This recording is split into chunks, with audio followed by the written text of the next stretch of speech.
જો આપણે જમીએ છીએ શેના માટે કે આપણું શરીર સરસ રીતે ચાલે, તંદુરસ્ત બની હોય, અને લગભગ આપણે હેલ્ધી ખાવાનું પસંદ કરીએ છીએ. પરંતુ ફળ અને શાકભાજી કે દાળો ખાવાથી એકલા આપણે હેલ્ધી નથી બનતા. આપણી રસોઈ પણ હેલ્ધી હોવી જોઈએ. રસોઈ એક કળા છે અને એક વિજ્ઞાન પણ છે, અને હેલ્ધી હોવું જોઈએ. તો મેં ઘણા બધા બ્લોગ જોયા, એમાં જે રસોઈના રૂટીન બતાવતા હતા એ મને હેલ્ધી ન લાગે. રસોઈ તો સરસ બને છે, ટેસ્ટી બી બને છે, પરંતુ એ મને હેલ્ધી બિલકુલ ન લાગી. તો હું આવી જ એક હેલ્ધી રસોઈની ટિપ્સ આપું છું. લગભગ આજે પાર્ટ 1માં આપી દઈ છું અને પાર્ટ 2, 3, 4માં બી આપીશ.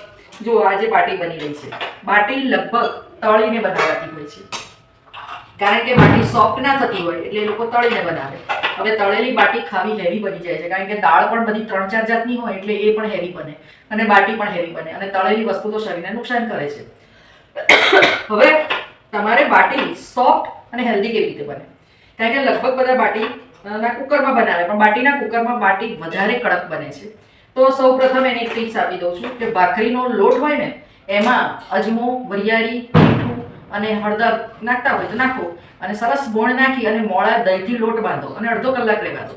અડધો કલાક રહેવા દીધા પછી આ અપમ પાનમાં સહેજ એક ટીપું તેલ મૂકી અને બાટીને આવું કાણું પાડી દેજો.